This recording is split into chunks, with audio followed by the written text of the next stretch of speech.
In this video, I wanted to continue our discussion of masks by taking a moment to talk about the idea of using masks on groups. We've talked a little bit about taking the layers of your Photoshop document and placing them into groups, which are like folders, but you may not have known that you can apply a layer mask to that group and control the visibility of all of the layers within that group as if they were a single object. Now, I'm going to keep my demonstration example fairly simple here. What we're going to do is create a brand new layer here inside of our document, and you can just make any random document to pull this off. And let's just drop down a few strokes of paint.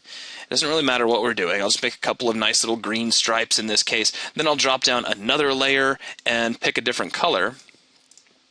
Since this is all proof of concept anyway, it doesn't really matter. And then let's do some warmer color, so something reddish, a little bit of blue to it. So we've got this interesting design, which actually, hang on a second, let me Control-Alt-Z a couple of times and put those on a separate layer as well, so that I end up with 3 individual layers, each with their own color, their own items sitting on them, and I'm going to put all 3 of these layers into their own group. Like so. So now they're contained within group 1. Now with group 1 selected, I can click on the create layer button, layer mask button, and you see we get a pixel mask that has been applied to group 1. I can invert that pixel mask, so I can hit Control-I, and it makes that mask black, which has, in effect, hidden away all of the different layers inside. But again, you have to remember that black is transparent and white is opaque. So if I have the mask selected and I hit D, so I'm painting my default color of white, I can now paint white down on that mask, and you can see those layers starting to become visible. To perhaps give this a slightly easier way to be understood, let's go ahead, I'm going to close this up. So if you got it from there, you're good to go, but I'm going to do kind of a photographic example, hopefully to kind of drive this home a little more. Let's bring in our desert picture. Now again, these are from the sample pictures included with Windows 7, and on top of this, I'm going to place our koala picture, and we can use the handles at the corners to scale this down. In fact, I'm going to hold down Shift and scale this down a little bit, place it toward the middle of the image.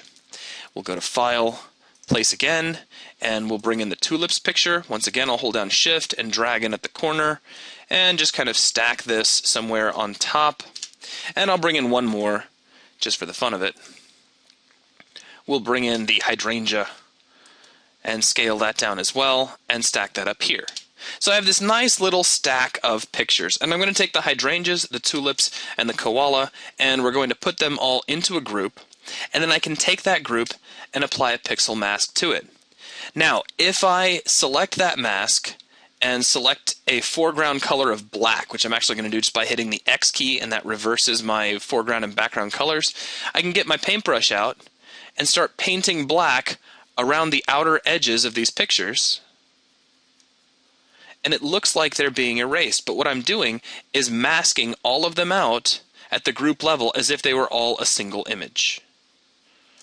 At any point, I can step down into that group, grab any of the images inside of it, and move them around, move them outside the range of the mask, etc. So really, again, all I wanted to show here is that you can apply a mask, and all of these different tools we've seen with masks can be handled on an entire group. Now, if you were to click the Create Mask button again with the group selected, and I didn't mean to create one on the koala picture, but if we do it on the group, we can also get a vector mask as well if we wanted to create a vector shape to also control visibility.